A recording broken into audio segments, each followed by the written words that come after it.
Hey, Wes, what's going on, buddy? How you doing? 7 days, 7 days, 7 days, 7 days, 7 days, Brian. I'm okay, man. How are you doing? 7 days till Halloween?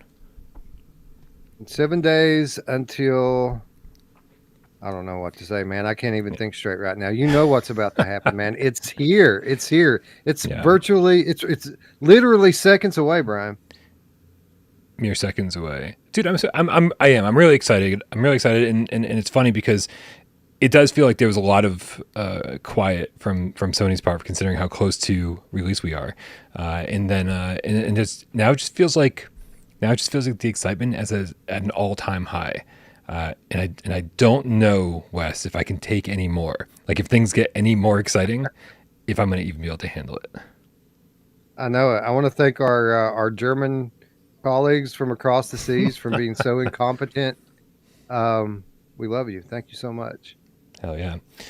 All right, man. Well, you know what? We got a lot of stuff to talk about. We got a lot of things to discuss. We got some tips to take care of already. But let's just get right into it and start the show. Indeed. Let's do it.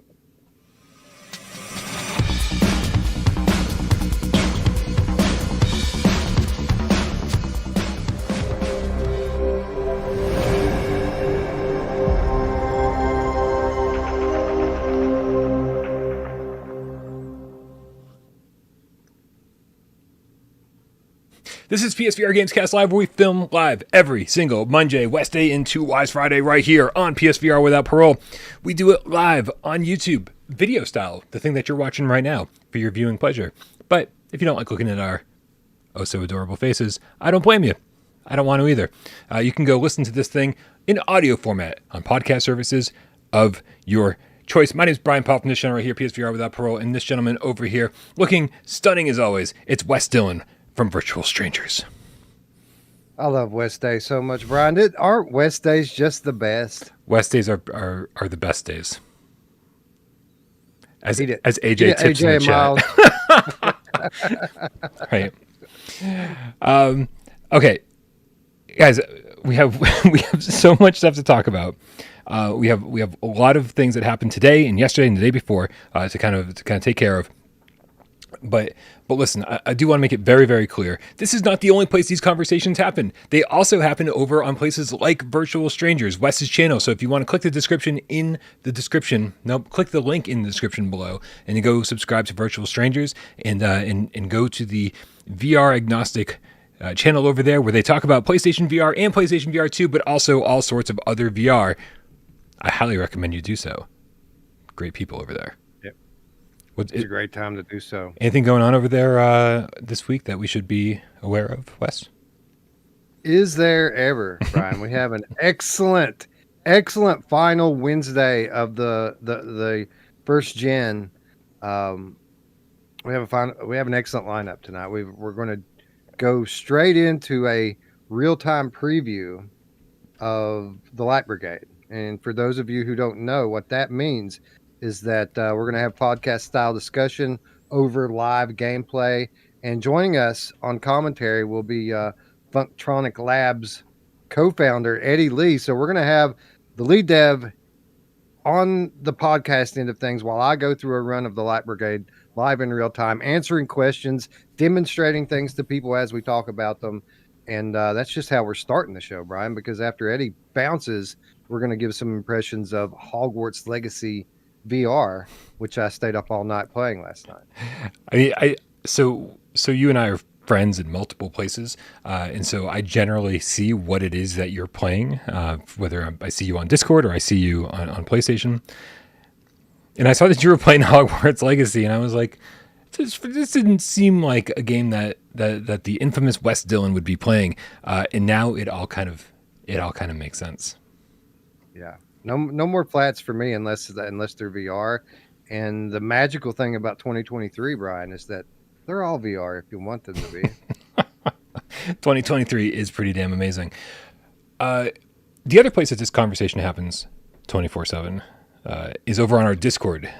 Free to join. Click the link in the description below. Come hang out. Shoot the shit. It's never going to be crazier than it's going to be for the next few months, I don't think. I think this is going to be A very, very exciting time for a lot of cats out there. So make sure you come join us over on Discord. Wes, before we get into the show, let's knock out a few of these tips. First and foremost, from scrolling all the way up, Jeppy Condile, who's tipped way before the show even started with the $5 tip, says, 2 things Capcom has clearly shown with that new trailer, which of course we'll talk about soon, Resident Evil. Confidence and passion. It's going to be a long, long week. Street Fighter 6 in VR, please. Wes, if Street Fighter 6 was in VR, do you think it would just be like the same perspective, except you just have a better look at the action and it's all like super 3D and stuff? Or do you think that Jeppy Condile wants to be in first person throwing Hadoukens with sense controllers? Yeah, I don't know, man. We've had a couple of stabs at this type of game over on the PCVR end of things, and it's variable. I mean, it can be done first person. In fact, our friends at Kluge are working on one of those style games, and I'm pretty sure it's in first person. So I don't know if Street Fighter specifically would be weird. I think in first person, I would say more like Mortal Kombat or Tekken would probably work a little bit better. But you never know, man. I haven't been in the Street Fighter for a long time, so maybe it would work now. Yeah, I feel like that'd be a pretty tough ask to do. Like, I mean, that's a lot of different moves to try to handle in first person in VR. But yeah, I mean, but even I think, Wes, you and I both agreed. I think that like just playing a game in the same perspective as it was released in third person, even if like fighting games, those have a place in VR, like a very solid place. So they're just more enjoyable to watch. So I don't think it would be out of the question at all to just play Street Fighter 6 as it is in VR. Yeah, and they could add like multiple camera perspectives. Like if you wanted to follow over the shoulder but still see your character, that makes more sense to me even than a first person, because again, Street Fighter and games like it are so heavily reliant on their kind of button mashing and combinations that it would feel weird to kind of do that stuff in first person. It makes more sense that you're controlling a little guy on the screen. Yeah, I agree. Next tip comes to us from, and this is a sentiment that has been echoed a few times, so I 100% with you guys. Josh Cat with the $2 tip says, can you give us a warning before showing the Resident Evil 8 trailer? Yes. Yeah, I actually used a little bit of the new trailer during today's breaking news report and got a little bit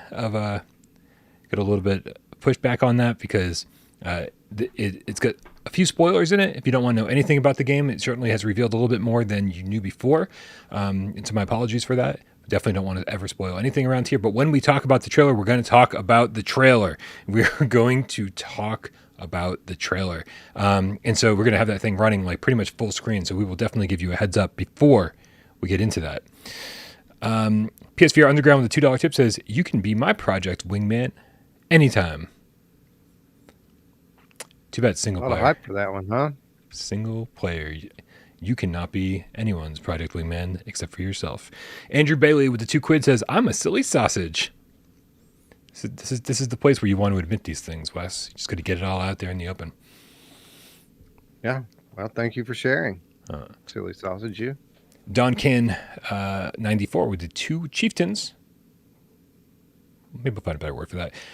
Teardown, Wanderer, Wingman, Solaris 2. So much news. There is so much news. You absolutely nailed that. And of course, we have Belramio the Game Cat with the €6. Says, German PlayStation blog was the only competent one. Other countries overslept, clearly. Yeah, although someone must have been asleep at the wheel in Germany because that should not have happened. We're pretty sure. But before we get into the German PlayStation blog, Wes, a couple of days ago, or was it yesterday? I don't know. It's really hard to keep up because everything just melds together. And the next thing you know is West Day, and I have no idea when shit happened. But there was 2 videos posted on the PlayStation blog tearing down the PSVR2 headset, so you get to see all of its components, and then tear down of the Sense controllers as well, so you get to see all those components. Did you find anything worth extracting from these videos? Well, it was super interesting to see what's in there. And, with so many questions about how the thing works and how the tracking is going to be, and you know capacitive touch. People have had questions about that, how much of it's going to be tracked. It's nice to see what's on the inside. My first big takeaway from it was how how friggin' smart these people must be to design something like this. So intricate how this thing works and how it all fits together. And I mean, I can't imagine how many countless dozens of hours go into planning something like this, let alone getting into actually fabricating all the parts and building it. It's just mind blowing. Um, the only real big practical takeaway I had from it, because I'm not a super technical guy when it comes to hardware and stuff, is that just how easily that headband came off of the visor. Yeah. Like when I saw that, immediately I began thinking of the ecosystem of third-party accessory developers that kind of built up around Quest 2 over the last couple of years. There's so many options now with regards to facial interfaces and replacement head straps. There's something for everyone. Everyone's head's different, and no one thing is comfortable for everyone. So it's interesting to see just how easy it is to take that off. And I fully would expect there to be options by the time Christmas rolls around, with regard to how this thing sits on your head. Agreed. Yeah, the video was very interesting. Obviously, the thing that I extracted from it and immediately put up a post on the community page over on YouTube was the wire. This has been, for whatever reason, Wes, an area of contention for the longest time. We found out a long time ago from people who had these things in their hands, who have disassembled them, taken them apart, unplugged the wire, and said the wire is detachable. So for whatever reason, and I am aware that this is the wrong fucking video. Hold on, we got the right one right here. I had to download it while we were talking. There it is. For whatever reason, people had a problem with the fact that it was detachable.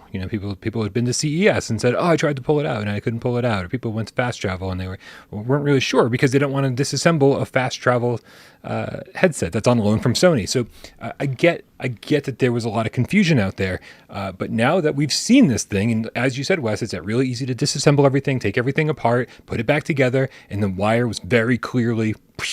It's such an easily detached wire. But now, of course, there's no question about it. We need to know if Sony's going to sell these things separately, like allow us to buy a secondary cable for our PSVR2 headset if your cat happens to chew through it, or if you contact Sony support.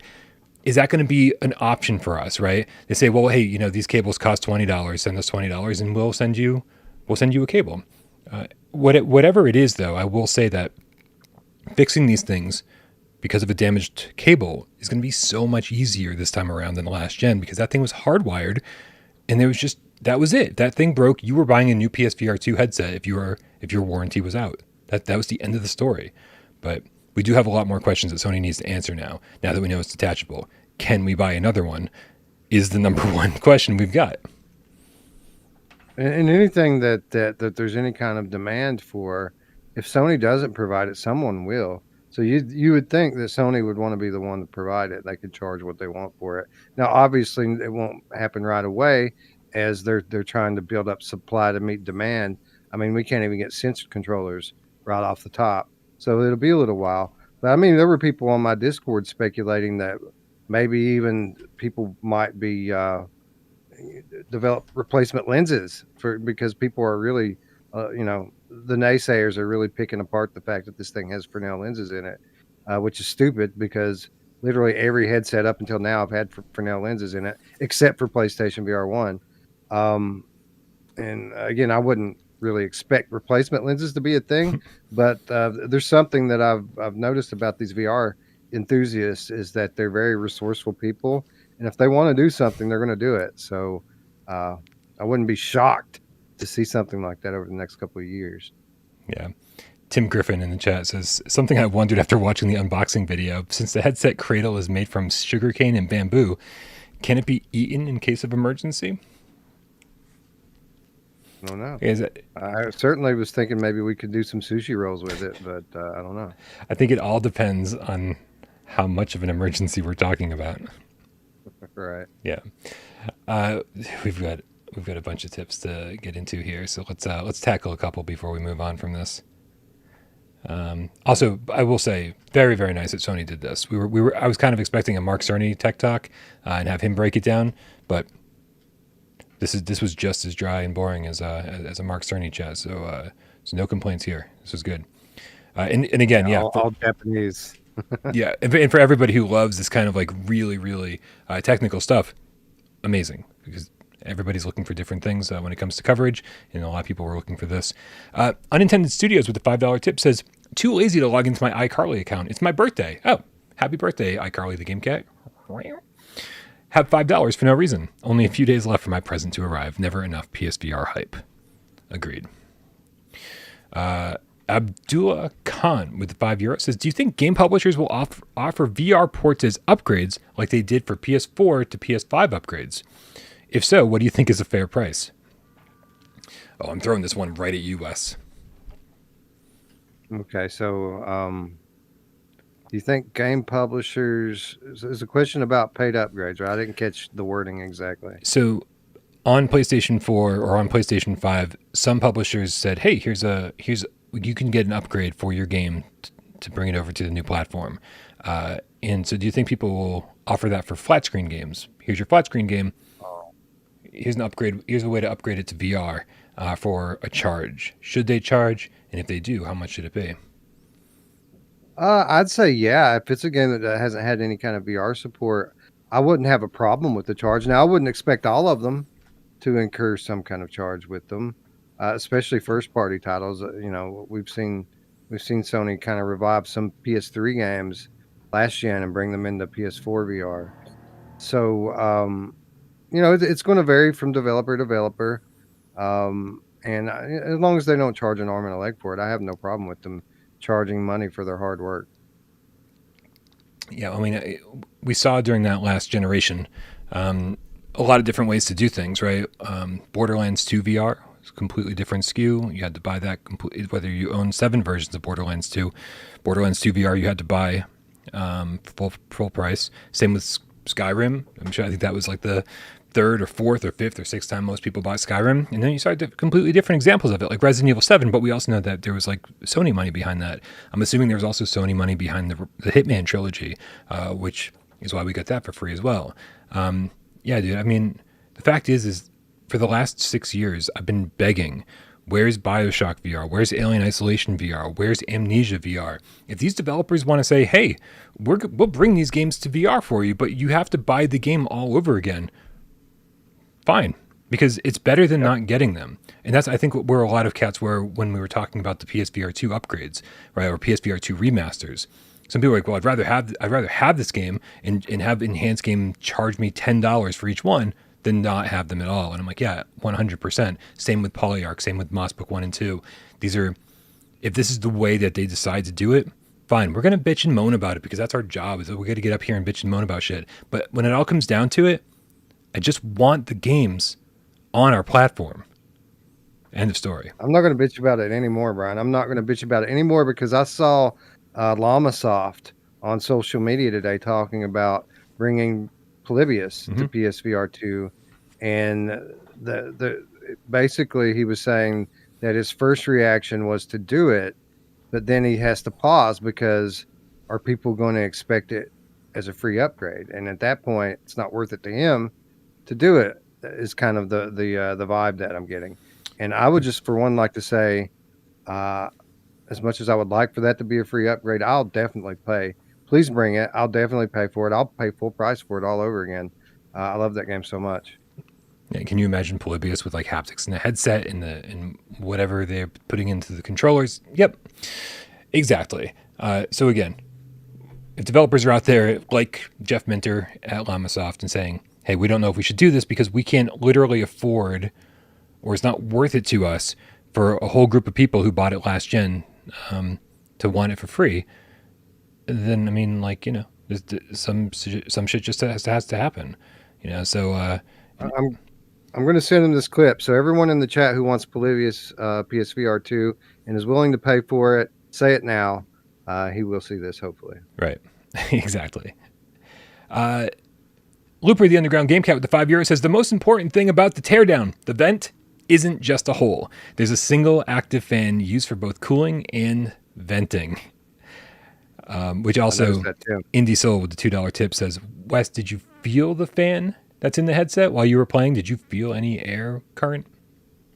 I think it's passive, Brian, because I saw this fan as well during the Teardown, and I found it interesting because this is literally in their cooling or processing unit, which means obviously it's not going to blow the hot air off of that thing into your face.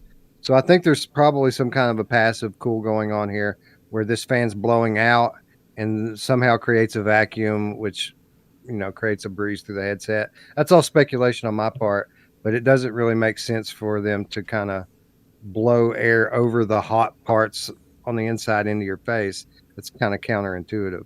So I don't know exactly how the airflow works in that thing, but no, I never felt any kind of breeze or anything. Okay. But it also never felt hot. No. Well, I mean, I don't know. It was quite a scene, Brian. There was a lot of stimulation going on. I was very excited.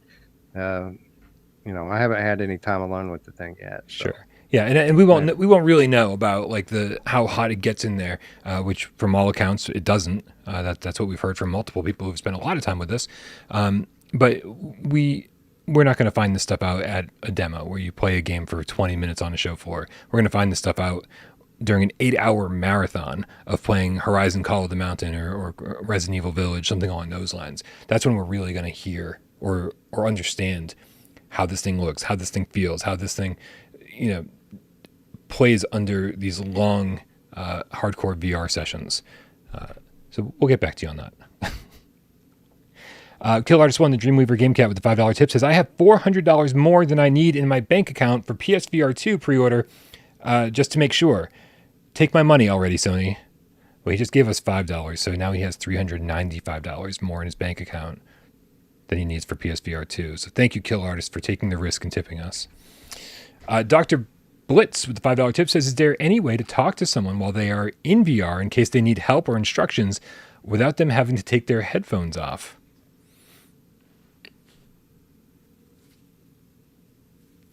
You could yell. Yeah, I don't know about that one, man. I mean, you could buy passive headphones, I guess, and use with it, but yeah, those are expensive. I mean, whenever I use headphones, like I'm doing now, I generally have like one ear, like half free, right? And one ear completely in, and I think that's just something you get used to. For multiple reasons. And so if you got somebody in VR that needs instructions as you go, just make sure that one ear is kind of free, not even completely free. All right, we're going to do a couple more tips, then we're going to get back to the show. Don't worry, anybody who's tipping, I will copy and paste these things, and we'll get to you after the next news story. Not Sure Brondo with the $5 tip says, I'm not watching any gameplay reviews or reviews, period, anymore about anything PSVR2 related, with the exception of the Without Parole crew, that is. Wow. I don't. Okay. I'm guessing you just don't want to ruin the hype, ruin any spoilers or anything like that. That's my guess. But I'm really, really glad you're here for the ride. Not Sure Brondo. Appreciate that. Well, it's good to have you in the Virtual Strangers community. Brondo recently joined us over there, and we don't review crap, man. So, welcome. Nice. And then we give impressions.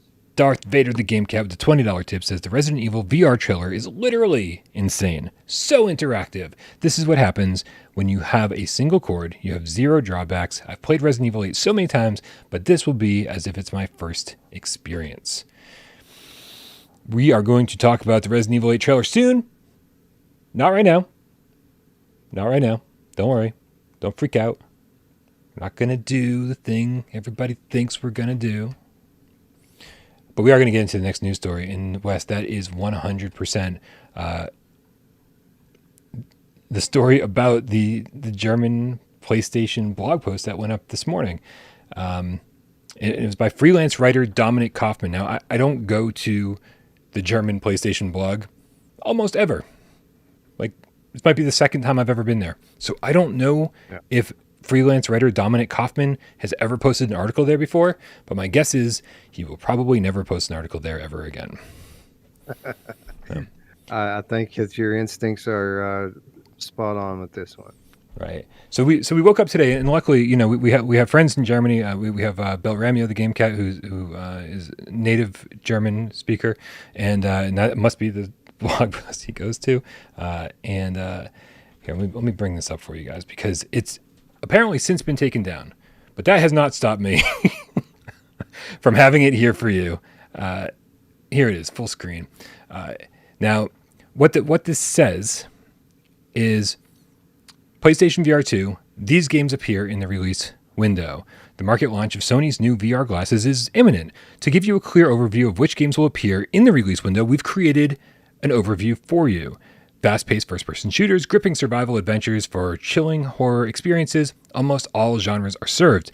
But that's it. That's all he wrote. Done.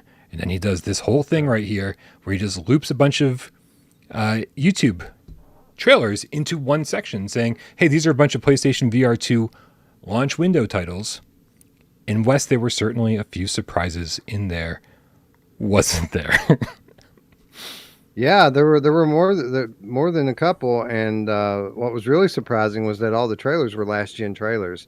That was kind of the first thing that gave it away that maybe he's not supposed to be doing this right now. Yeah. So I mean, a couple things. I mean, you're looking through here, everything. You're like, oh yeah, Switchback, Jurassic World Aftermath, like Ghostbusters. These are things that like you would expect to see, right? But then stuff like Wanderer shows up. In Gorn, these are the first two I think we should talk about, because neither one of these had been confirmed as a PSVR 2 remaster, and again, because we only feel as though they are going to be PSVR 2 remasters because they were in this collection with everything else. And then of course you go over to Mighty Eye's Twitter account, and they reacted with a very surprised face. I can only assume that they did not expect to be part of this. They did not. No. I can confirm that they did not.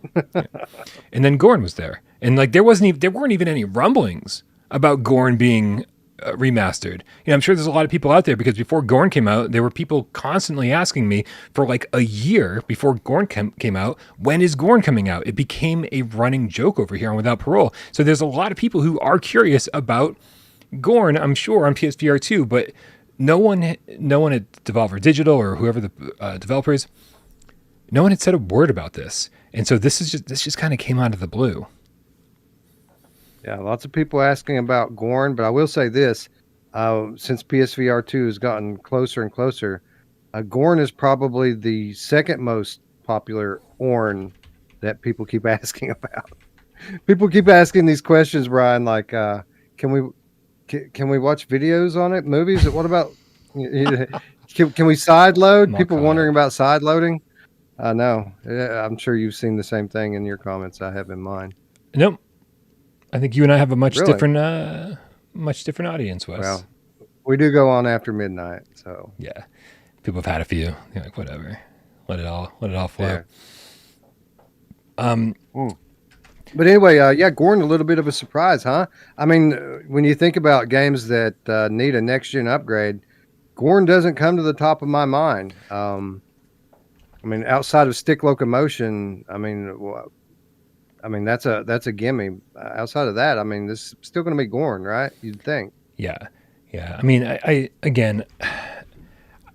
feel like a broken record sometimes, Wes, because so many people say, including Llamasoft, including Jeff Minter, you got to remind these people that bringing your game over to PSVR 2 from PlayStation VR 1 or Quest 1 or Quest 2 or PC VR, it's not about getting money from the people who've already played your game. It's about being there for all the new VR gamers, for all the people who've never heard of your game before, who maybe have heard about it but haven't had a VR headset before. Like, there's going to be millions of new PSVR 2 gamers over the course of the first few years that you could be selling your game to, and those are the people you need to focus on. And if you give your game away for free to the people who own it already, there is no better advertisement than all those people streaming your game. It's not just us, Wes. It's not just people on YouTube who cover this shit for like a living or as a hobby. People just stream games for their friends all the time. And if you automatically have that in your library because you bought it last gen, there's a much higher chance that game's getting streamed. And so it's free advertisement, and what do you, and what, because you wanted to charge that person $6 and they didn't want to pony up the $6. Now you're not getting that free advertisement. I don't know, man. It seems a little petty. I don't know. And, specifically with Minter, I mean, he's a weird duck, this guy. Yeah. And, or a weird ox, so to speak. Like, half of the narrative I've ever heard coming out of Llamasoft has been around profitability and making money. And, it was a very notable story midway through the PSVR 1 cycle that Polybius was only then starting to turn a profit after years on the store. And it never came to Quest. It never came to Quest. And that just seems so counterintuitive to me. So I don't ever know what's going on with that guy. All I know is that I love how he breaks my brain, and I want him to do it again now with all these new bells and whistles. Yeah. I mean, I don't want to, put words in Meta's mouth, but the great games that they've rejected on the official Oculus store have been great games. There's been quite a few of them that just like they were, oh, you got to publish this on App Lab. It's To the Top, not good enough. Right? If To the Top isn't good enough, then really nothing should have gotten past that certification process. Right. So who knows, man? Maybe he tried and he just wasn't willing to put up with the nonsense, or maybe he submitted it to some Oculus representative and they were like, nope, hard pass before he even tried to port it. So I don't know, man. Anything's possible. But the fact is there were definitely some surprises in here. And the other thing, whatever the dude's name is, I've already forgotten. Sirens on my end. My apologies. Dominic Kaufman. Sorry. Now the writer of the PlayStation blog article. Okay. I love using his name because I like just being like, so Dominic, tell us more. But Dominic included in this stuff a couple things that we didn't expect to see in the launch window, right? So he's saying these are games that will be at launch or launch window. And as we know, Sony has defined the launch window of PlayStation VR 2 as being 1 month from release. So for anything between February 22nd and March 22nd is a launch window title, which is not something we expected to see Ghostbusters as part of, not something we expected to see Crossfire Sierra Squad as part of. These games were supposed to be later in the year. There was one other one too. Crap, I'm totally losing it. But Green Hell. Green Hell was supposed to be Q3. Yeah. And so for all three of those games to be there, supposedly in the launch window, something's weird here. Something's very weird. And I don't know what's going on. Yeah. It feels like this is old information. Like it feels like these are launch window titles from 4 months ago before they announced what the launch window titles were. Because some of these I imagine were probably initially supposed to be, but as often is the case, they get pushed back for internal reasons. Maybe they need to be polished a little bit more. Green Hell was really the one that really sticks out because they've been saying late this year from the very beginning. So maybe that was meant to be a surprise at some point and that we were going to get it sooner. I don't know. It feels like dated information. It feels like a dated post, probably something that was meant to go live automatically from months ago. And then they forgot to take it down. They forgot to put the new trailers in it. You know what I mean? I don't know. It doesn't feel like current information to me. Yeah. It seems like something that should have been vetted and wasn't just, oh, here's your rough draft. And then they never actually did the follow-up. They never actually did the next draft of it. They just published as is. Sorry, I just forgot to change the camera. So I don't know, man. I don't know. So because of those things, it made the credibility of the announcement of Solaris Off-World Combat 2 far less credible. But then you scroll all the way down to the tags at the very bottom of the PlayStation blog, and they specifically tag Solaris Off-World Combat 2. And so we're like, is this real? Is this not real? What's going on? And then First Contact Entertainment over on their Discord said, this is not in production. We don't know what's happening. This is very strange. We don't know what's going on. And then not very much later, they posted over on Twitter. I'm speaking slowly because I'm really trying to find, here it is, this Twitter account. They literally posted a Solaris Off-World Combat 2 logo. There we go. The big reveal, ladies and gentlemen. There's that logo. So do you think here? Is this the logo? There it is. Solaris 2. Solaris 2 eyes. So obviously it's real. Must be happening. Must be.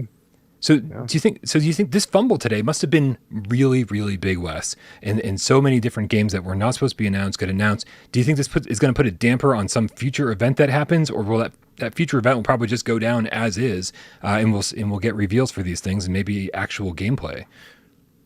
I never know anymore, man. I hate to even speculate about the mythical state of play / showcase that never came. We're a week out, guys. It's not coming. I mean, I guess they could show something on Tuesday still. There could be a surprise drop tomorrow. The 20th. It's not happening. The 20th. It's not happening. The 20th. You think? I don't know. I'm just trying to make somebody write a news article. Oh, well, we probably already had 3 of them out of this episode as it is. When you said PSVR, Sony's new VR glasses, I'm sure someone in another country is writing an article about how there's a new headset coming that's actually glasses, like the thing. Like the funny thing is, there's an article making the rounds right now. I think it's like Mixed News or something like that. Nothing credible. Who said that I revealed that the embargo for the PSVR2 headset reviews would lift today, and I was like, I don't even have a PSVR2 from Sony. Like, how would I know the embargoes?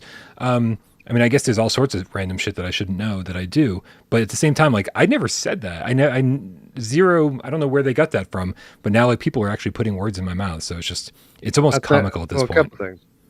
A couple of things. First of all, that was not Mixed News. It was some kind of tech website. It escapes me. Okay. But it's a website that covers all kinds of tech, not just gaming and VR. I think what the logic that they're following is, we were talking about this last week. We were talking about, people's first, people getting their kits and when the embargoes might lift. And we said embargoes are likely to lift next week. And I think some people, maybe it got lost in translation. Maybe thought we were trying to say that it would happen in exactly 1 week. And and for what it's worth, there have been other rumors going around before that it actually is going to go, the embargo is going to lift tomorrow. So that very well could be true, even though they were misquoting you. Yeah. It could be that your misquote is actually 100% accurate. So it may work. I'll work out for the best anyway. Yeah. Well, we'll see. Nothing ever works out for the best, Wes. That's the one thing I've learned in life. Okay, and so the one other big thing, and I hope I didn't miss anything because there was a lot of stuff to unpack from this article. The one other big thing, and I think this was the biggest, was that a new game got announced, and that's Project Wingman. This is a game that's been floating around, I think, since 2021. It's had a VR version on PC. Looks pretty awesome. It's got amazing reviews on Steam, and it's now officially, so according to this, coming to PSVR 2. How excited are you, Wes? Tell me. A little surprised, honestly. This is one of those titles that I've been aware of on the periphery for some time. It's one of these titles that was in early access for a while, and only just recently. And again, I'm more operating from memory here, so I could be a little off on the details. I want to say that it was only just recently that this thing got the update that really made it something that people were saying, okay, wow, this is something we need to play now. But yeah, it looks great, man. I mean, it is single player, but it's better than the 3 modes that we got last gen, right? With these type of flight sims. So yes, yeah, it's a full game, and it's a game that is coming over from Steam with high praise. Nothing that I've played before, but certainly something that I've been aware of for a little while. Yeah, this was not something I was aware of at all. In fact, when I saw the Project Wingman thumbnail, I was like, "What the hell is this?" I actually thought it was maybe a like not the final title of the game. And then I did a quick Google search and found out that this thing's been out for a little bit. I got great reviews. I checked HLTB.com. Turns out you can play through this game in about 11 hours if you're playing the campaign, but something like over 40 hours if you want to accomplish everything, like all the missions, all the objectives, all of that stuff. So pretty good stuff, and especially since there isn't a word yet on Ace Combat, and I think that's something that a lot of people were being pretty patient for. As you said, we only got 3 missions in Ace Combat 7 that were in VR. That whole game was supposed to be in VR, and so like, are we getting Ace Combat 7? Will the sequel, Ace Combat 8, be fully in VR? Will we get to play that stuff? And so this is, I think, a good, things like Pavlov, things like Crossfire Sierra Squad, things like Wingman. These will be good, like, holdover titles until we get the exact game that we want. It's like, oh, we get to play this other game that maybe we hadn't heard of that scratches the same itch. And looks, at least as far as this video's concerned, it looks beautiful. And hopefully will be nice and crisp and realistic in the headset. Launch window, Brian. How surprising.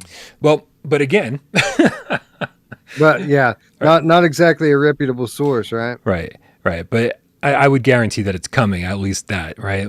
I would say Gorn is definitely coming, and Wander is definitely coming, and Project Wingman is definitely coming.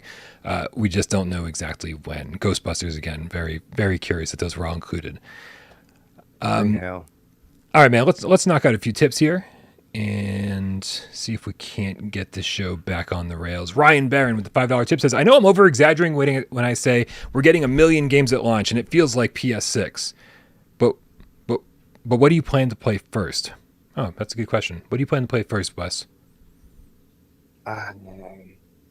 You see, this is a difficult question for me to answer because if you ask me which game that I think I'm going to enjoy the most, which is going to be the best launch title, I think Village is going to be the best launch title by a fair margin. But I'm familiar with that game already, especially the first 4 or 5 hours. I've already played through it as a PCVR mod. Now, to be clear, and we're going to talk more about Village in a minute, I'm very confident that the PSVR2 version is going to be far superior to the mod that I played, which was amazing. But I think I might go with Horizon first, just to get those oohs and ahs out of the way and have this visual feast, and to see how it progresses, if it becomes more of a involved thing as the game goes on. There's more question marks with that one for me. So I'll probably go into that one first because Switchback got delayed. We'll talk about that in a minute too. But if you're asking me which one I'm the most excited for, probably Village, honestly. Yeah. I mean, I think I'm also, because of the new trailer that, again, we're going to talk about in just a second, I think I'm more excited for Village than anything else right now. It's almost like I had forgotten that I was excited that Village was coming out. Like, it's sort of one of those games that we had been rumored for so long, and then once it wasn't rumored anymore and it was official, it's now been official for so long that it's sort of just, I just take it for granted that it's going to be here. And I'm like, oh, it's going to be great.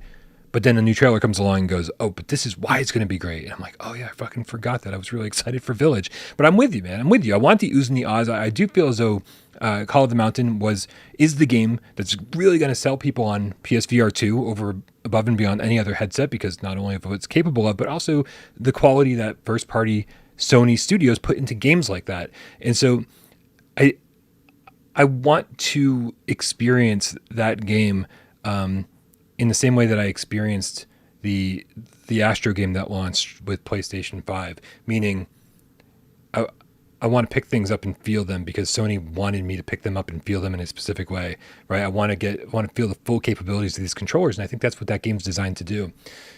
So I am with you. However, Gran Turismo 7 is very, very close behind.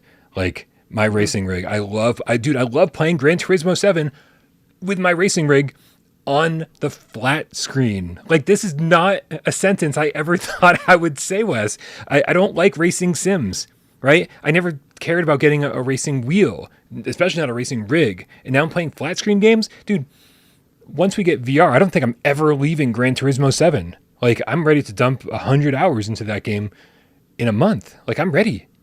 I'm totally ready. So. I totally get it, man. Like, our friends over at Rendered Reality last week did a Gran Turismo 7 video, and they got, I don't know if you're familiar with the Y'all 2 motion simulator. Oh yeah. It's like a $2,000 fully 360 motion sim that has been out on PC for a little while for these sorts of games. They got it working with their PS5 on GT7. I didn't think that was something that would be compatible, but they have it going, man. So people are going to get into this stuff, like heavy get into it. This is going to sell some headsets. So I get your excitement. Well, thank you. I'm glad you understand. And it seems like some of the cats in the chat understand as well. Lesser Logic is out there, 100% agreeing. He loves his new rig as well. Move Master Mick, the shape throwing PSVR game cat with €5 says, I was excited seeing the dismantle video that a little bit of Wii came out. He peed a little bit when he saw it. He was that excited. But maybe that's just my age. Look into the adult diaper thing, Mick. You just never know when a little bit of Wii comes out the other side. I don't think this is appropriate for GAMESCAST. Happened to me a few times. It happened to me a few times this week, Brian, to be quite honest. Yeah. I don't know if it was Wii. You know what? Let's move on. Fluke, the Swedish game cat with 100 Sekiro says, 1 week. I'm getting a brain meltdown here. My life will be lived in Gran Turismo a week from now. It doesn't feel real, does it, Wes? Like, we've been talking about this PlayStation VR2 headset for so long, and to have it be so close is surreal. Like, I'm going to wake up from the stream any day now. Something is going to happen to keep me from playing this thing. I just know it. And Sony's trying their damnedest, that's for sure, to keep me from playing it. It's a dream for sure. Every time I look at my computer screen, there's like a UFO or some crazy shit happening. I'm like, yeah, this can't be real. Like, this is about to end badly. We got Tim Griffin in the chat with the $10 tip. Thank you very much. Says, just a moderate tip to show the love and to say thanks for keeping the hype train moving forward and keeping it on course. Thank you, Tim. And thank you, everybody, for being here for the last however many years you've been here. It's been kind of crazy. Keeping the PSVR train moving without any fuel or coal or passengers or track. It's been a long ride, and I'm tired. Wonder Rob with the $5 tip says, hey, my good friends, it's my birthday. I'm ancient. Wonder Rob says he's 50-something and will be till I'm 60-something. Merry unbirthday to all you young people. Merry birthday, Wonder Rob. I hope your 50-something birthday is fun and relaxing and youthful. A lot of birthdays going around lately. Is. It's weird, right? What's going on? Happy birthday, VR Spry Guy. Is that another one? Yeah. No, it's a meme on my channel. Spry Guy. Yeah? Okay. Every week is his birthday. Oh. Dree with the €6 says, great idea, Wes. Let's use this channel to ask Lamasoft for Polybius on PSVR2. I have no problem with people, again, charging again, he must mean, especially with smaller publishers. Yep. Again, just want the games, man. Just want the games. Like I said, I'll bitch and moan all day, every day, because I'm consumer first, developer second. But I do just want the games, period. Yeah, for sure. Like, as much shade as we've thrown at Polyarc over the last month, I'm so looking forward to replaying those games in the new headset. Yeah. Yeah, they had a video that showed the old and the new, and I was like, wow, this actually does look really good. Red Rover, the effing game cat. What up, Joe Grover with the $5 tip says, I ordered my PSVR 2 in the first batch of invites. I've since had to cancel that credit card / debit card and replace it. I hope I'm not screwed on my pre-order. Sirens on my end. We hope so too, man. Hopefully everyone keeps us posted on your pre-orders. Check your details right now. Go right now to the Sony store and make sure that your credit card info is correct on your order. Because if it's not, you're screwed. Even the wording of the message they sent out it sounded like they're going to try one time. They're going to try one time to charge your card, and if it doesn't go through, sorry about your luck. So you better make sure all your ducks are in a row. Make sure your billing address is correct. I've checked mine 3 times, Brian. I don't know about you. And I've checked my balance twice this week already, just to make sure nothing unexpected is on there and that there's plenty of room for my brand new PSVR 2. I'm not that responsible, Wes. I probably don't even remember my Sony password or my credit card password, or I'm kind of on autopilot all the time. And if something breaks it just stays broken for like years at a time. I do that. Yeah. So I go with the cross my fingers mantra. It's like if hopefully I'll get lucky and everything works out the way it's supposed to. Visor Republic with the 5 quid says, my coach keeps telling me I need to get my head in the game, so I pre-ordered 2MD VR Football Unleashed. Okay. Nice. That's good. Good one. All right, we got a few more tips, but actually, you know what? I think that all 3 of these are going to be pretty fast. Raleigh Gone with the $5 tips has been a fan of the channel since the early days of PSVR, and I'm happy I'm here for the launch of PSVR2. Can't wait. Raleigh Gone. If you were here during the early days of PSVR 1, I'm so very sorry for all the content that you had to watch. Things were pretty cringy back then, but I love looking back and see how far we've all come. Good stuff. It's good. It's good. It's good. It's good, man. I'm hoping. Yeah, never mind. Well, I'll talk about that off there. I don't want to put people on the spot. I'd love to meet some of these personalities of yesteryear at some point. We're gonna try to get everybody at the GameCat meetup. I will definitely pass the word along to everyone That's involved. what I was going to say. Yeah, that's what I was going to say. Like, I'd love to meet those guys there, but and guys and gals there. It would be awesome. I will do my best, Wes. No promises because I have no control over anything. I never did. Shapeshifter are the Anamorphous. I say it too. God damn it. I was making fun of AJ for saying Anamorph. But it's the Shapeshifter are the Amorphous Game Cat. With a $2 tip. He sent an emoji and it didn't copy and paste into my notepad. I'm sorry. Mihalaway. No, Mihal Mehalwi. I don't know, dude. I've talked to you so many times. I have no idea how to pronounce your name.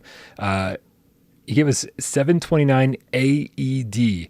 I think that was a movie by Don Bluth, Titan AED. Back in the, I'm just going to stop. He says, give me a nice shout out, Brian. Join Discord all. You should join Discord all. The link for that is in the description below. Thank you very much, everybody. You're awesome. Hey, Wes. Hey. You want to give everybody a nice warning and let them know that we're about to talk about the Resident Evil Village trailer and that maybe they should tune out for a few minutes if they are concerned about spoilers? Avert thine eyes. Just scroll down a little bit or pop your chat out. You can pop your chat out and put it over the screen while we talk so that you can't actually see. You can resize it to fit perfectly, and we'll let you know when it's safe to look. But there are a few scenes. Even having played 5 or 6 hours of this game, there's a lot of stuff in this trailer that I saw and was like, wow. Well, I wonder what that is. Huh. So definitely on the spoilery side. Which Capcom doesn't seem to care about. Like when they talked about the DLC for this game, they spoiled a bunch of stuff. They were like, "Oh yeah, we're just going to tell you how the game ends." And luckily, I don't care about Resident Evil stories, Wes, because I'm not there for the stories. I'm there for the puzzle solving. I'm there for the exploration, for the survival elements. I know it's not survival, but it's survival horror, and I'm there to be fucking scared. And so that is what I'm there for. I think the Resident Evil story went off the rails years ago. And so as far as story spoilers go, I just don't care what happens to these people at all. It doesn't matter whatsoever. So guys, be prepared because we are starting the Resident Evil 7 segment right now. Let's go through this, man. Let's go through this. What was the first thing? Don't worry, I'm going to get the Gran Turismo trailer off the screen right now and bring up the Resident Evil trailer. What was your first reaction to this? Man, this looks amazing. Like, it looks so good, Brian. And again, I played the Prey Dog mod on PC of Resident Evil 2 and 7 as well as 8. I didn't play 3. It's also playable. We never got around to that one, but it was amazing. It was amazing, and it was almost native VR. This looks like full-blown native VR, but not only that, it looks like what they said it was going to be, which is it looks nicer than the flat screen version, man. It looks so beautiful. Yeah, it does, and I think that was probably my first takeaway too. I was like, God, this looks like a PlayStation 5 game. Like, this looks like I played the Maiden demo, and this looks just like that. But as beautiful as this might look, Wes, they kick off this trailer with a few things that I was not expecting, and that is they just start with scares. They show you walking down a hallway holding a flashlight, right? And everybody who's played this game the one thing they've said to me, and the one thing I'll allow them to say to me, because again, I don't want to ruin shit. They said it's not that scary, and especially not compared to Resident Evil 7. So if you're looking for another Resident Evil 7, you're kind of SOL. But man, the first part of this trailer definitely focuses on the scares, and it says, hey, you're going to be walking down this dark hallway. Things are going to be jumping out at you. Shit's gonna happen. And in VR, man, like I'm genuinely curious to know all the people out there who said, oh, it's way less scary than Biohazard. I want to know what their feelings are when they play it in VR. Like, how scary was Biohazard on the flat screen? A lot of people was like, oh, it's not that scary. But in VR, man, like I thought I was going to have a heart attack. Like I was really like, dude, like I need to go to the doctor. Like this is intense. And so I'm wondering if Village will actually capture some of that just because we're wearing a VR headset. Oh, it definitely does. And this is one of the things I was worried about when people, including myself, pointed out that this isn't the same kind of scary that Resident Evil 7 is. It's a different kind of scary. And probably in most scenarios not as intense as 7, but it's still it has its moments, as you can see from this trailer. Especially at the very beginning, the first chapter of this thing is terrifying, and then it kind of takes a break as you get into the castle. But there's plenty of scares, I assure you. Anyone who are misconstruing those comments to mean that this is not a scary game, you're misconstruing those comments. This absolutely is a scary game. Nice. That's really reassuring. And just to kind of follow up on something you said earlier, Wes, Old Darth in the chat asks, is it possible to make a VR game mode look better than the pancake version for a AAA title? And the answer is yes. Yes, in fact, you definitely, because of the way that foveated rendering and eye tracking work together, so that you never have to render your peripheral vision at full resolution. You can get much better performance out of PSVR2 than you can from the PlayStation 5 when it's projecting to a television. Because when you're projecting to a television, you can't have the the edges of the TV be running in like 420p, right? Have it be all pixelated and stuff, because you can just see that, right? There's no eye tracking when you're playing a game on TV, but when the headset always knows where you're looking, it just always has to render that area at the max resolution. Everything else can be fuzzy, and that frees up so much processing power that you can actually make PSVR 2 games look better than PlayStation 5 games. Pretty crazy. Plus, I mean, they've been polishing this for a long time. I remember how upset we were that we didn't get this on PSVR 1 way back when, and how willing we were to take like possible downgrade at the game just to get it 2 years sooner. Mm-hmm. So glad it didn't happen at that time. Now I'm happy that it didn't happen. Now. But then I was desperate for shit to play. I was like, really? Like, come on, guys. I don't care what it looks like. I don't care how it plays. I don't care if it uses the DualShock 4. Just let me play. Because I didn't play this game. You didn't either. We were waiting to be able to play it in VR. And so that was painful. So many other people were like, I'm going to play it anyway. And at least they got their Resident Evil Village fix. I'm just like, I don't know anything about this game other than the trailers in the Maiden demo. That is it. So that's why it was a little bit more painful, I think, for us than a lot of people out there. Visor Republic with a £2 in the chat says, the jacket inventory is genius. And that brings us to the next topic I want to talk about here with the Resident Evil Village trailer. And that is how VRAF this trailer looks. Dude, when you're doing everything with your hands. I saw a little ziplining thing right there. He's like holding his hand up. I guarantee you're going to be doing that. He opens his jacket and pulls something out of it, or opens his jacket and puts something back into it. Like, so frequently, things like Saints and Sinners, right? You reach over your shoulder and you pull your backpack off, or you just grab your chest and there's a notebook there or a flashlight over here. And that's pretty immersive because you're like, oh, I've got a flashlight. It's right here. Let me grab that.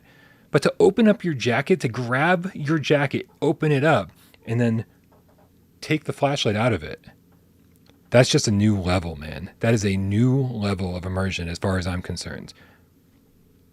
Yeah. And this is something that I wasn't aware of. It was kind of a surprise to me, too. Yeah, absolutely. Astonishing attention to small details like that, which as you know, those small details add up to big immersion when you're in this headset. Yeah. A few other things, man. Like, oh, there it is. Yeah, he opened his jacket, reached down, grabbed the. Yep. Simple things, man. Like simple things like here's a key. I'm holding a key. I have to put it into the lock in the door, and in previously I would have been like, oh, cool. They've got some real VRAF elements here, but having used the DualSense for so long, and of course never touching a sense controller yet, I can imagine in my head how it feels to hold that key, and then as you put it in the keyhole, like feel the haptics and the vibrations of like the mechanism inside the lock. Like there's gonna be a feeling of putting that key into the lock. I just know it, man. I know it, and for whatever reason, this trailer reminded me of just how immersive this game is gonna be. It looks bonkers immersive. Bonkers. Yeah, and someone in the chat earlier asked if I was, kind of fed up or down on Horizon. No. Don't misunderstand me. I'm not down on Horizon whatsoever. I just think that this is going to be the one. This is going to be the game that gives you that complete immersion and that depth of the gameplay loop. This is going to be the game that has it all. I think Horizon is going to be amazing. A visual showcase, storytelling, unlike storytelling that only Sony can bring us. But I think Resident Evil Village is going to be the total package: immersion, storytelling, gameplay. This game's going to have it all. I agree with you. As somebody who played through Biohazard, I don't know, 6 or 7 times from start to finish, because they gave you a reason to. They every time you finished that game and you did it a different way or you completed a certain objective, they gave you another item to start your next game with, your new game plus with, right? You got the Albert gun, or you got faster walking speed, or you got whatever, and then eventually you just got all of these things, and so you play through on Madhouse, and it's like it's easier, but it's also more fun, and so just kind of completing this game and knowing full well that that's also in this game, knowing full well there's reasons to beat this game multiple times over and over and over. I'm so excited. Like this is I 100% agree with you. I think Horizon's going to be an amazing game, but so far we don't know anything about its replayability. We don't even know about its length, really, right? We just know that one developer said you can beeline the game in about 6 or 7 hours, something along those lines. We don't know how long it's really going to take. Sorry. You're going to just be getting started at the 6 to 7 hour point in Village. You know what I mean? Yeah. You know how Resident Evil games go. You think you're going to beat them 3 times before you actually get to the end. So Kevin Teak brings up our next point here. The old Resident Evil Village trailer just had floating hands. This one has arms. I did not notice the arms. Is that true? This is true. Everybody in the comment section was commenting on this after I reposted the trailer. And I'm so glad that they mentioned it, because I had forgotten that we just had floating hands when the September press event rolled around and Ian Higton and everybody had gone to Sony offices and played this. And so the Sony B-roll that they provided just showed floating hands. This, I'm somebody who the game doesn't hinge for me on full body IK. It doesn't matter. Like if I don't have arms or body or legs or whatever, it's fine. After like 5 or 10 minutes, I forget that I don't have arms, and all I care about is what I'm doing in the game. But not everybody's like that. A lot of people are like, oh, without full body IK or without arms or whatever, I lose the immersion. I hate floating hands. And so a lot of people are like that. And for those people, I'm super happy.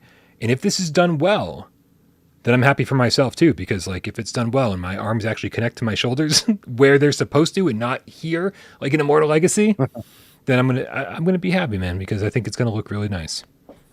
Doom VFR, the aim controller. Oh yeah, right. I don't know, man. Any other takeaways from this?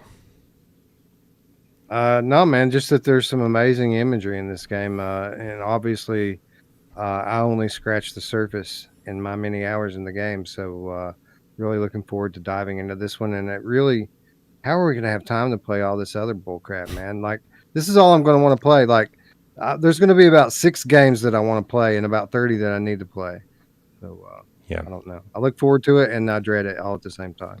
Yeah, I've had to apologize to so many developers. I'm like, yeah, no, don't worry. I'm going to cover your game in May, probably. Like, so, Right. like, yeah. That's the. I mean, I really feel like that's the only downside of having not gotten a headset ahead of time is that I just can't really do my job properly in the way that I would have liked to, and being able to cover all these games and support all these indie devs the way that we would have liked to, and give their games the attention they deserve. As it is, we just have to fucking wait, man, because Horizon review has to be first. This review has to be second. Gran Turismo is going to be up there. Obviously the second Switchback hits, that's going to be up there. Pavlov's going to be up there. All the heavy hitters or all the games that people are most interested in, unfortunately, have to come first. And then we move on to everything else. Darth Vader, the Game Cat, in the chat with the $2 tip says, "I love how you can carry the map." Another immersive element here. Carrying the map, looking at it while you're walking. Love that. I saw that pouring the health potion. What the hell do they call it in Resident Evil? God, it's been a while since I played RE7. Oh man. Yeah. I don't know. I don't remember what the specific term is for the first aid. Yeah, it's not health spray anymore. It's first aid bottle, first aid kit. I don't know. It's a tincture. But you pop it open and pour it on you. Which is going to suck in battle. And be like, dude, get away from me. I'm trying to open can I put it in my mouth and like pull it like a grenade? Like, I want to pop this thing open. Maybe. Let's hope so. But you're right. It is kind of hectic. This is one of the things that actually the mod had going on for it is you literally pour the medicine on your arm to heal. It just takes a minute to get used to it, and then it's pretty intuitive reaching over and grabbing it and pouring it on your arm. It's actually much more intuitive than the old button press method. Yeah. The chat is awesome. Nick McWawa from GameCat President says it's green herb. Oh yeah. There you go. almost had it. And I did see somebody, I think it's Scott Zilla in the chat, said, "What about the piano at the end?" Yeah, could you play the piano in Resident Evil Village like on the flat screen, or could you walk up to it and just hit the X button or something? Because now you can walk up to the piano with your fingers, play the piano. Like, this is just fucking bonkers, dude. Bonkers. People are going to be doing chopsticks all over YouTube next week. It's a good thing it's not multiplayer. Have two or three people sitting at that piano. Be pretty cool, actually. Dude, we got to talk about Switchback a little bit. Switchback is looking real good, but it did get delayed just not out of the launch window. What is it, May 15th or something like that? It's a few weeks away. Not May, I'm sorry, March. About 3 weeks. 3 weeks. 3 weeks delay. Yeah. Let me bring up some Switchback footage and we can talk about this thing. Because today on the PlayStation blog, the real PlayStation blog, the one that wasn't written by a freelancer that nobody approved, we got some information about Switchback. Do you think we should read through this entire article, Wes, or do you think we just pick out the highlights? I don't know. I think that a lot of this information is stuff that we already had. I think really the stuff that we didn't know is stuff about, how much game is here, that sort of thing, because it's all good news. All right, man. Well, I'm just bringing the article up on the screen, so help me out, man. How much game is here? Do you have the article handy? I do have the article handy, and I haven't read through all of it, to be honest. I just kind of skimmed through it. There's apparently 10-ish levels. Okay. Which is a improvement over the 6 from the original Rush of Blood. Apparently the levels there's not only more levels, but there are longer levels now. Nice. Many of them, upwards of 15 minutes as you play through them. And in addition to all of that, as we already know, multiple branching paths through each level. There's puzzles in this game now. We unlike the original Rush of Blood, there are puzzle sections, and there's multiple endings for it as well. So a lot more content here, probably at least twice as much, if not 3 times as much content in this game than was in the original Rush of Blood. I mean, that's really good news, because I think when we're kind of seeing the end of $20 games, especially $20 games from a studio like Supermassive. I don't expect to see any studio of that size release $20 games anymore. But when this game came out as $40, I think a lot of people were like, well, is it more than the thing we got before for half the price? And it does seem like, yeah, there's a whole lot more content here. And I'm sorry, go ahead. Well, it just made me think I'm glad that they kind of delayed it, right? Because I feel like Rush of Blood could have very well had more content if they weren't rushing it out for launch of PSVR 1. And it seems like this time around they were like, hey, you know what? There's plenty of launch titles that probably we could get lost in the fold too easily. And so let's polish this up. Let's make sure we get everything that we want in there. Sirens on my end. Let's make sure that we do the thing that we want to do, even if it takes us a few extra weeks. I can't imagine that makes major differences, but it'll still be good, especially since Supermassive had some buggy games recently. Hopefully they polish this thing up before they ship it out. Did you watch any of the footage that dropped yesterday on YouTube of this game? I skimmed through. All right. I want to say it was Beardo Benjo or VR Oasis, maybe both. I skimmed through, and I will say that seeing grown men, which apparently we are as well, but I don't consider myself that. I never looked at myself as a grown man. Seeing grown men cower in fear, screaming like kids, right? Just terrified, but laughing at it. Dude, it was just a good feeling to know that this game's gonna be scary as fuck, and I'm gonna be right there with them. Like I'm not making fun of them, because I'm the biggest baby there is. That's why I love horror, because it gets to me. And I can't wait to be one of these guys. Yeah, man. There were a few good videos, and as much as I wanted to save it for the headset, I had to watch every minute of all of it. And I got to say, man, it was very reassuring, because when they come out with a Rush of Blood 2 and they don't call it Rush of Blood 2, now you're wondering, is it really going to be the same? And are they going to change things that we loved about the original game? And I'm happy to report that that is not the case here. This game is very much Rush of Blood. This is a proper sequel to Rush of Blood. We see expansions in all the ways that you want to see expansions from sequels, but the core gameplay elements are nearly identical, just as expanded upon. So I'm so excited to play. This is probably the one game that I'm most excited for in the launch window now, having watched a few levels of it yesterday, and I cannot wait to get started on this thing. Yeah, knowing that they had to call it Switchback, which I didn't realize was a roller coaster term from when roller coasters were first being built, from like wooden roller coasters. I was like, what the hell does Switchback means? And I don't know anything about the dark pictures. I was very concerned about this too, Wes, because I was like, I played Until Dawn. Rush of Blood. I know generally what the story is in that. And so I get most of the references. I understand these characters, and it's a light gun shooter.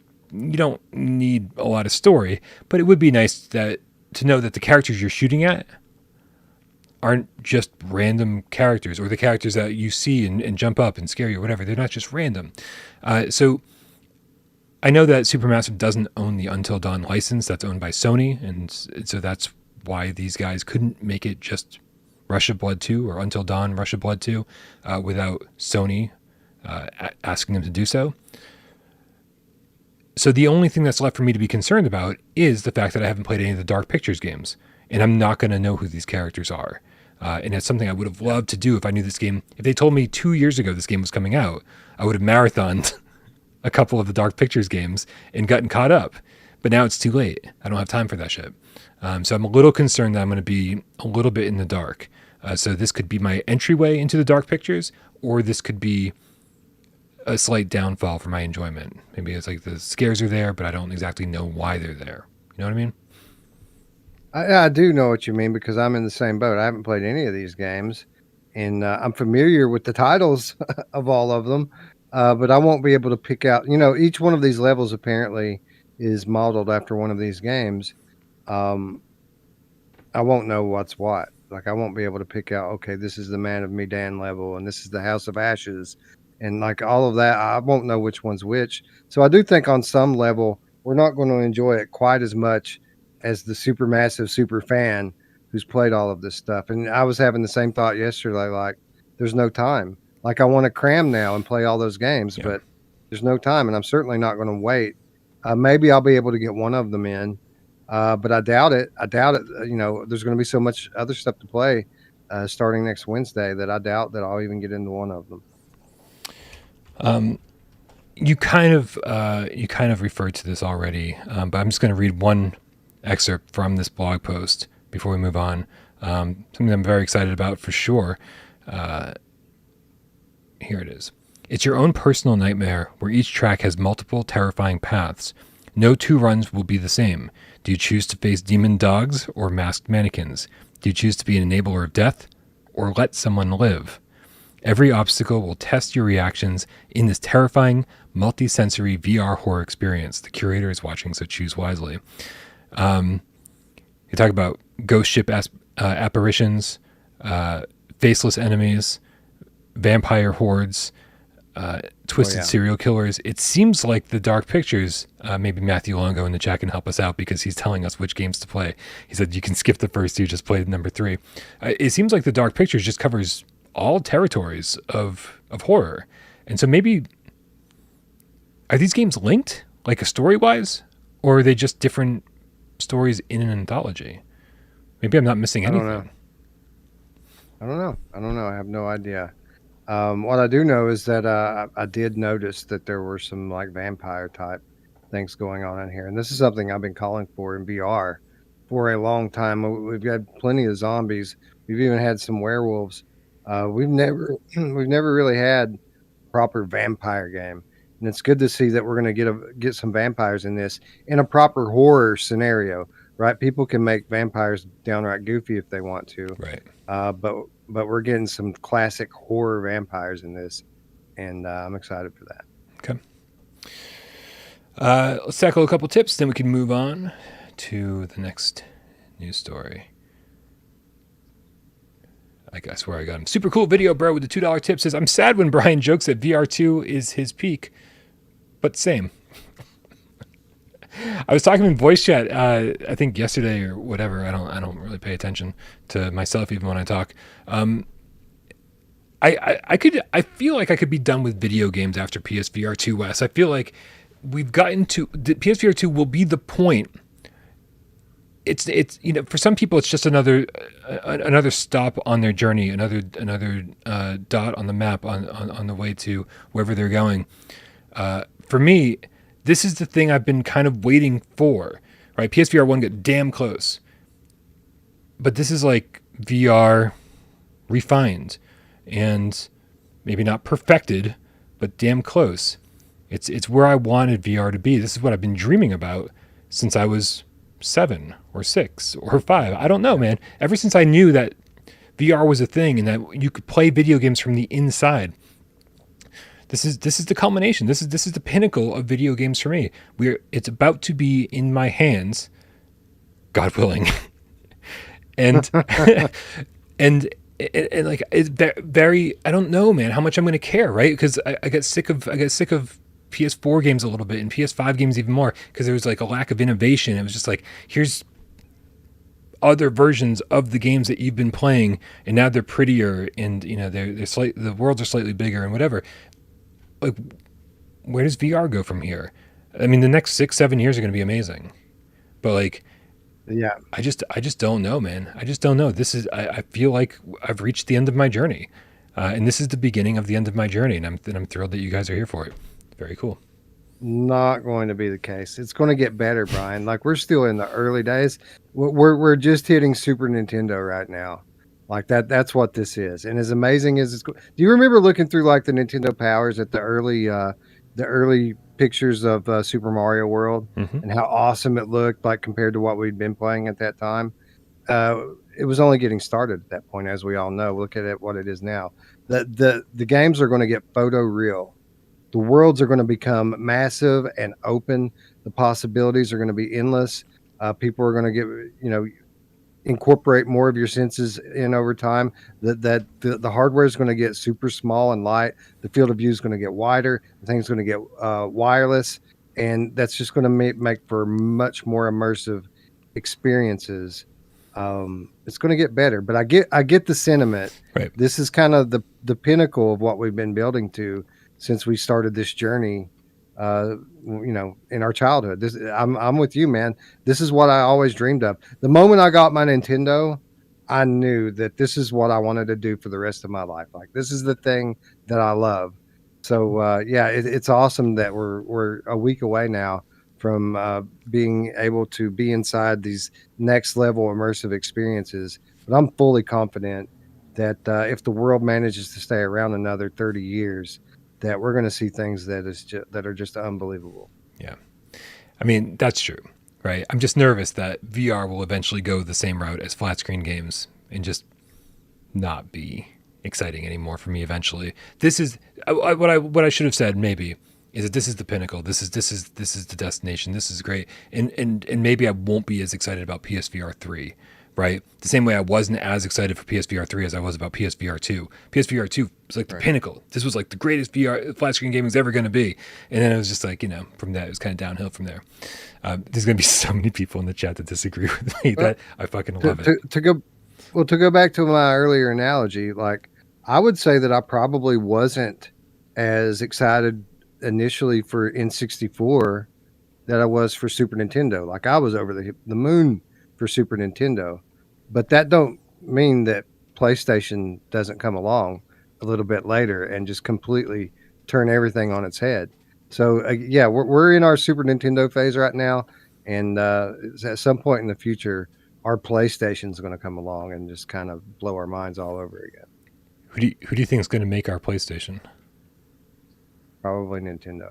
God, I fucking hope so, dude. I just want Mario Kart in VR. I will jump ship in a heartbeat, Nintendo. Are you listening, Nintendo? I will jump ship in a heartbeat and make this a Nintendo VR channel. Just give us Mario Kart VR. Yeah. Give me Castlevania. Give me like a first-person Castlevania game. Fuck you, Sony. I'm out. All right. I think we got two more tips. You got cold yogurt. I'm sorry. You got cold yogurt with the $5 tip says, we need big screen on PSVR2 ASAP. Watching movies in a theater is better than a floating screen. I will say, Wes, I was really, really happy to hear that people who were using the cinema mode were saying it was super crystal clear. Like, it is much better than we expected based on the description, and that is very, very good news. Yeah, apparently playing flat games in this thing is going to be superior to a lot of the monitors and televisions that people are playing on right now, because it is HDR, and not everyone has HDR televisions. So I don't even have a 4K TV, man. Like I have a 1080p plasma from like 14 years ago. It doesn't have HDR. It's not 4K. Like, this headset is going to be a major step up from my television. It's crazy. Well, you're about to have your mind blown, man. You really are about to have your mind blown. Oh, man. But yeah, big screen. I'm 100% down. Like, I really want to sit in a theater with cats and play some shit. Like, we were talking, again, on Discord voice chat. This is like where I fucking live, West. Discord voice chat. Like, from 7 a.m. until 7 p.m., like, my name, Brian Paul, is just fucking sitting there, top of the list. We're always talking about movies that are coming out. Winnie the Pooh, Blood and Honey, right? This is a movie that I only had one showing. And it was at 6 p.m. tonight. No, 5 p.m. No, 7 p.m. 7 p.m. It started 25 minutes ago. and I almost bought tickets, and I was like, oh, that's West Day. I can't go see a movie that only has one showing on one day ever on West Day. I'd have to leave GAMESCAST 30 minutes in. So I didn't go see Winnie the Pooh, Blood and Honey because of this show. But in all fairness, that's not the way I wanted to see that movie anyway. I want to see that movie with a bunch of fucking game cats, man. So we can all sit around and throw popcorn at the screen and like laugh at how bad it is together, right? I was probably going to go by myself to the theater. So I 100% agreed. Like, this is the way I want to watch movies. Man, I hope big screen comes around. I just don't know what to think about it anymore. I mean, we've been waiting for so long for Bigscreen to come to the Sony ecosystem, and they're so disillusioned and pissed off with Meta right now. Like, it would make sense that they would want to embrace the Sony ecosystem, but I just don't know. I mean, they're just doing it themselves now. They just or revealed their own VR headset this past week, and so I don't know anymore at all what Bigscreen has planned, because apparently they're way off from where I thought they were. Yeah, no, it seems absolutely insane. And I think a big issue is that Sony is a movie studio, right? They make movies. They sell movies. They distribute movies. They are movie studios. So whatever Bigscreen is doing could very easily get in the way of whatever it is that Sony does. And I'm sure there's a lot of conflicts of interest there, but there's also a bunch of ways, seemingly, that they could work together. So hopefully they find a way, because I think it would be great. Yeah, I agree. And then before we get to our next news story, Joey VR with the $5 tip says, watch some walkthroughs. This is Dark Pictures talk again. Watch some walkthroughs on YouTube. Rad Brad played all the games. You'll get caught up on characters if you don't want to play because of time. That's a good idea. It's a good idea. I watch TV before I go to bed. Finally wrapping up The Haunting of Hill House after years. Those 10 episodes feel like they last like 45 hours. I don't know what's going on. That show moves so slow. But I've got like half of an episode to go, finally finishing that. So maybe instead of like starting another series, I should just go watch some Let's Plays of these games.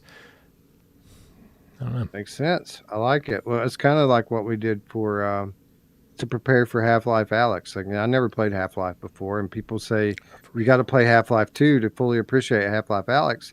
So I just went and watched some summary videos and stuff that kind of run you through the story. Wow. That's crazy. Although yeah. I played Half-Life 1 on my PS2, not the best way to play that, and Half-Life 2 on the orange box on PS3, which I also don't believe is the best way to play that. So I didn't get the proper Half-Life 2 experience or Half-Life 1 experience, but I still played them. I don't remember them because I was drunk for both of those. And then Fluke, the Swedish game cat with the 50 Sekiro, says for PSVR2, for PSRV2, not Super Nintendo, LOL. What's PSRV2? If only I knew. Thank you, Fluke, the Swedish game cat. All right, man. Last news story comes to us from Mighty fucking Coconut. Dude, listen. I just want to say, okay, this was one of the greatest PlayStation VR 2 news days we've ever had, right? I mean, we've had a lot of great ones. This ranks up there pretty high. After I was done with my breaking news report, I was like, something else is going to happen, because that's just how shit works, right? You spend your whole morning and afternoon making a breaking news report that lasts all of 4 minutes, and you try to slam everything in there. And the second you hit publish, Mighty fucking Coconut tweets that Walkabout Mini Golf, the game that the reason, Wes, that my Quest is always right next to me at all times is in case anyone ever says, hey, you want to play Walkabout? And then I go, sure. And I just fucking pop it on, right? Yes, there's a wire. You know why? Because you need to keep it plugged in. That's right. That's right. Dude, they're bringing Walkabout Mini Golf to PSVR 2. This is the biggest news story of the day as far as I'm concerned. Biggest. It is pretty huge. Have you put your Quest on Facebook Marketplace yet? Guys, if you're in the market for a Quest and you live in the Worcester area, it might be time to start watching your Facebook Marketplace. I have a feeling there's going to be a really good deal on one in the next few days. Also, it's disgusting because I'm a gross human being. My face has been in there and sweat's been in there and like hair product has like rubbed off on like that white strap, West, that goes across your... That ain't white anymore. That shit's fucking gross. Allow me to let you in on a little secret, Brian. You're the only person that left any of that crap on there. Like, no one else uses that strap. No one else uses that face gasket. Right. No one else keeps it plugged in because they've got battery packs fucking up the ass. No, I know. Yeah. I know. So it doesn't matter. People are just going to grab that stuff and throw it away anyway. That's right. Walkabout Mini Golf, West. But no. This is awesome. Crossplay confirmed. Like, you're going to be able to play with all your friends. This is a good reason for, I don't know how often you have visitors, Brian. It's a good reason for you to keep your Quest because you can do like local online multiplayer. Yeah. if you ever have a guest, you can say, "Here, let's mini golf." That's how I play Fortnite, by the way. My friend sits next to me on the Oh, couch, yeah? plays Switch. I sit in front of the PS5 with the far superior version, and we play Fortnite. You're absolutely right. I can't sell the Quest 2. How we need to play Walkabout together. You're absolutely right. Yep. Dude, for anyone who doesn't know and looks at this trailer and goes, Paradise Decay says, wear a cap. Why? Who the fuck cares? This is the only time I wear a hat, you guys. If you ever see me walking down the street or anywhere else in the world, this hat goes on because I'm like, crap, it's time for GAMESCAST. Boom. Hit start, hit go live. Not wearing a cap when I play VR. Absolutely not. This is, for anyone looking at this trailer who's not familiar with Walkabout Mini Golf, this has been my favorite game on Quest since it debuted. The graphics are a little simple, given, right? But I'd even venture to say, like, the graphics are better than people give them credit for. Better than I give them credit for, right? Because you look at an individual hole in this course, and it looks kind of basic sometimes, depending on the course. And then you kind of like zoom out and you look around the whole course. You look out into the distance. You can see the entire course. And like sometimes they just really they capture this feeling. It's like some beautiful moments. And this game can look really good despite how it might look in this trailer. Yeah, and for what it's worth, Brian, I'm pretty sure you've only ever played this on Quest, right? You've never played the PC version of it? I've never played the PC version, only on Quest 1 and 2.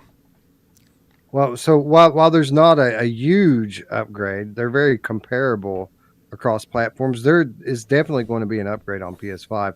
And the way it comes, it isn't so much that the textures are all that different. I mean, it's all pretty basic stuff on that level, but the world's a lot more populated. Like, for example, the most recent DLC, the Atlantis course, you have these fish flying around everywhere, right? Swimming around. Mm-hmm.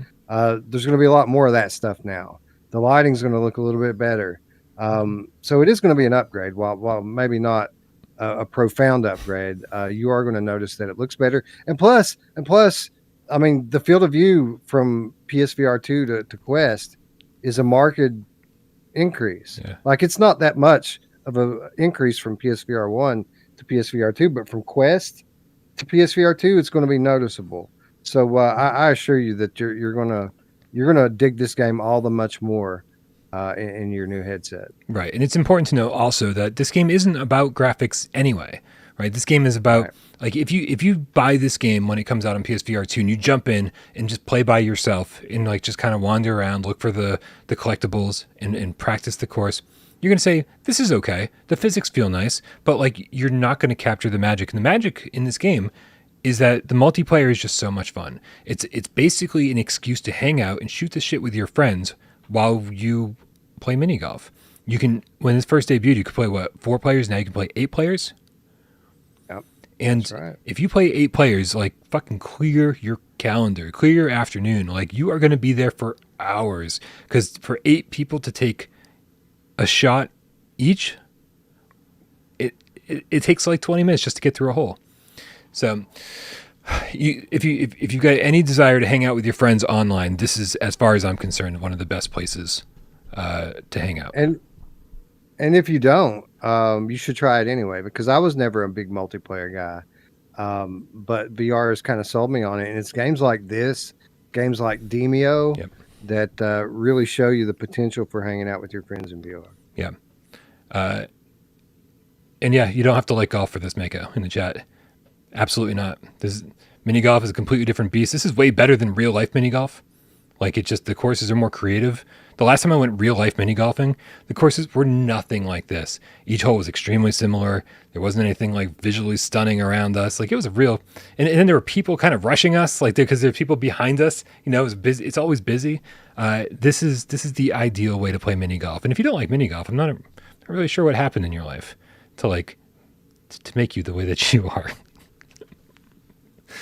Yeah, great game. Just wanted to let everybody know. It comes with 8 courses, and each course has basically an easy and hard mode, day and night. And on top of that, there are 8 DLC packs. And I will tell you that I think on Quest it was $3 or $4 for each course, and the best money I've ever spent on DLC in my life. I'm pretty sure too that they confirmed in their little table thing there that DLC bundles will be coming to the PlayStation Store. Yep, indeed. So this is really Awesome. great news, Wes. Really great news. It's great news. That's right. Right. Well, the best news is that we don't have to harp on this anymore because it's almost a weekly thing. We're like, why is this not a PSVR launch title? Why haven't we heard anything yet? Now we can stop saying that because here it is, confirmed. Yeah, it's crazy. This was a very well kept secret. Indeed. CEGITEBE. I don't even know how to pronounce that. In the chat with the $5 tip, thank you so much. He says, thank you to the cat that mentioned about his expired credit card. I think that was Red Rover, the effing game cat. Mine was too. I just updated it. FYI, this is not a name. I'm not very creative. Okay. Again, I never read the tips first. Not very creative. All right. Hey, you know what time it is, Wes? I think it's time for me to fail miserably at 20 questions. That's true. It is time for 20 questions. If you guys don't know what 20 questions is all about, that's when, well, today I have a PSVR game in my head, and Wes and you guys in the chat, it's up to you guys to figure out what game that is by asking yes or no questions. You only get 20, and you only get 6 minutes. And I really do think the timer is the harder part of this, not the number of questions. Are you ready, Wes? I'm as ready as I'm going to be, Brian. All right. First name of the game. That's not the point. That's not the point. It does not matter what the name of the game is. Here's the timer. On your mark. Get Des. Go. All right. So has this game either been confirmed for PlayStation VR 2 or had a sequel confirmed for PlayStation VR 2? No. No. Okay. Does this support thumbstick locomotion? Yes. Yes, it does. Okay. I see. Does it support aim controller? No. No, it does not. All right. So dual shock. Is it full locomotion? Yes. Yes, it is. So, all right. Is it a horror game? Nope. That's 5. Not a horror game. Not a horror game. All right. So we've got. Well, does it support move controllers? I guess we should ask that. It does support move controls. All right. So we have dual shock moves, no aim controller. Is it a shooter? Nope. Not a shooter. Puzzle game? Nope. Not a puzzle game. Okay, not a shooter, not a puzzle game, ladies and gents. Is it? Does it involve vehicles of any sort? It does involve vehicles of any sort. Is it based on a known IP? The IP existed. Known? Another question altogether. That's 10. It was based on some kind of IP. Yeah. Was the IP? Let me clarify. It's part of a franchise, so it's not. It's not like I'm not saying it's like a movie or something. I should just. Yeah, you know what I'm saying?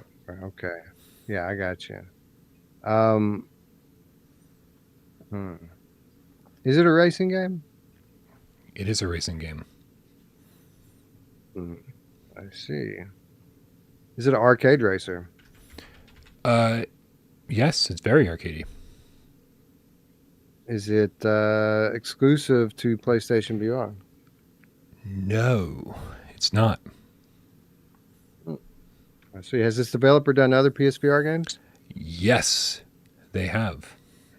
I see. Okay. Hold on. Let me think of. You got plenty of time. You got 6 more questions, and you got 3.5 minutes. All right. Trying to think of what the stupid developer's name is of the game I have in mind, and I can't. Yeah. Oh, wait a minute. So you said it's part of a existing franchise. Franchise, yeah. Existing series.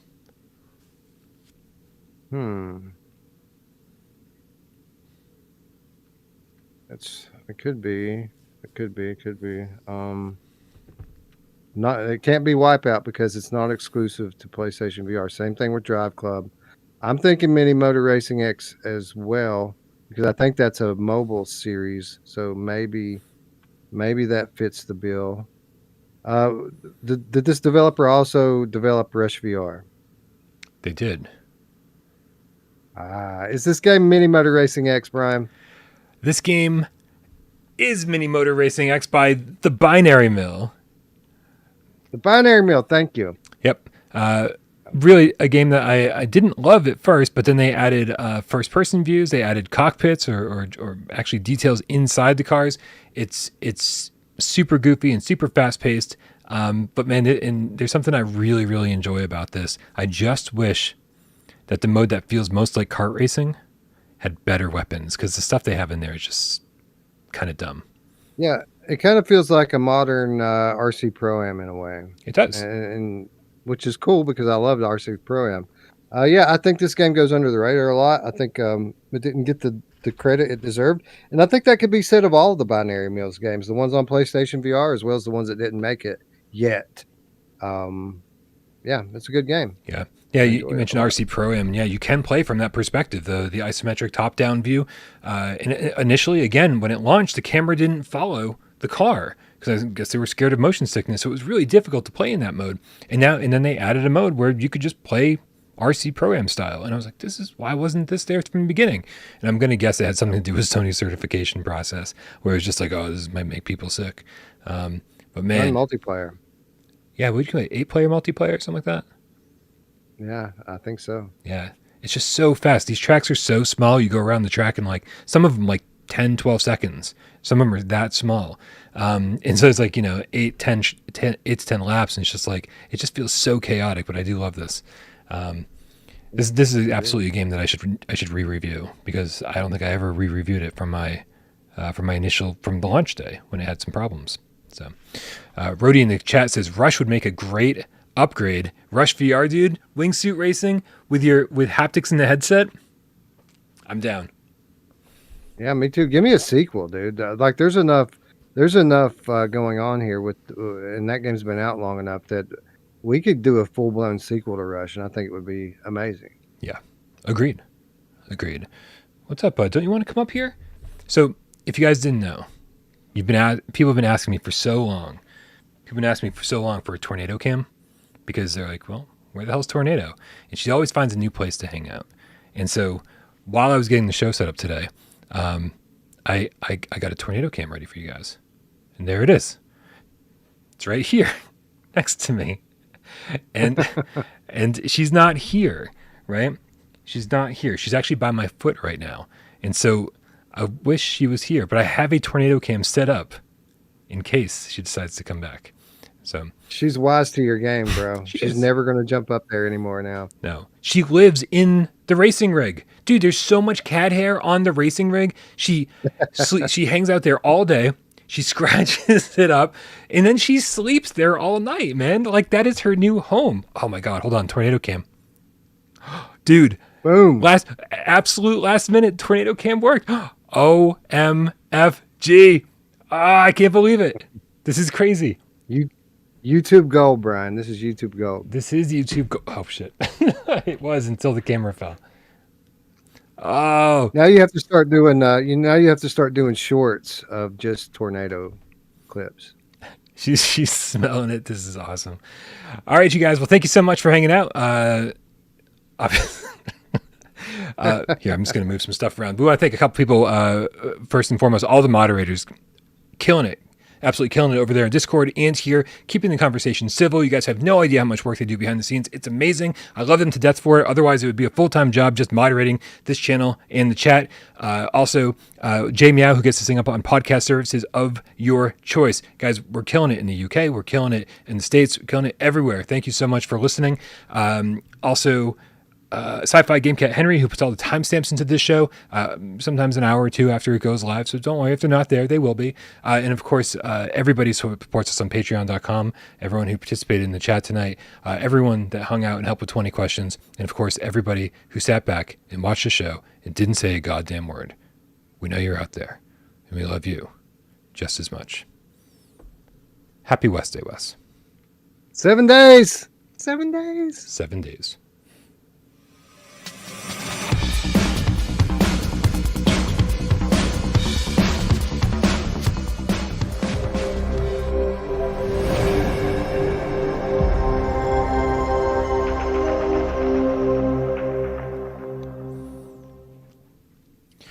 Hey, Wes. Hey, Brian. The Fenner PSVR with a $2 tip says, just bought Gran Turismo 7 Deluxe Edition. The wheel is next. This is great, man. I think I'm going to have to just keep some tips for once the show is over, right? Yeah, that's a good idea, actually, because we're often just kind of ad-libbing here, and the tips just kind of work out. I've got 2 copies of GT7 now. Yeah? I've got one on rent from Gamefly, and then I just went ahead and bought it.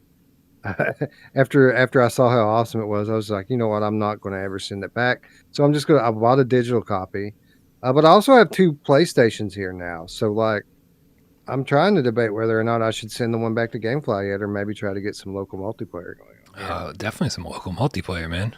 Absolutely. Yeah. I'm thinking maybe that's the way to go. Now let's try in the game Feline with the $5 tip says Walkabout will be fun multiplayer, but let's not call this a golf game. Golf is a sport. This is a lazy Sunday at Dave and Buster's with the kids. Yeah, true. It is. Yeah, it is. It's not Golf Plus. It is Walkabout Mini Golf. Which, by the way, we've all been calling Golf Plus confirmed for so long now. Right? Golf Plus has been on every single person's PSVR2 game list. I've been putting in there constantly. Everyone else has been putting in there constantly. Plus, Push Square wrote an article about how it's coming to PSVR2. And then when I mentioned that it was coming to PSVR2 on Twitter today, the CEO or whoever of the Golf Plus company was like, it's not confirmed. I was like, oh, well then fuck it, man. Let me go strip it out of every single video I've ever made because because you haven't officially confirmed it yet. Come on, we all know it's fucking coming. Not confirmed, Brian. How dare you? How dare I? How dare I? Ian Marsh in the chat says, Brian, you never say my name anymore when we're making love. That's because my eyes are closed, Ian, and I'm pretending you're someone else. Guys, have a great West Day. Have a good night. Be good to each other. We love you all.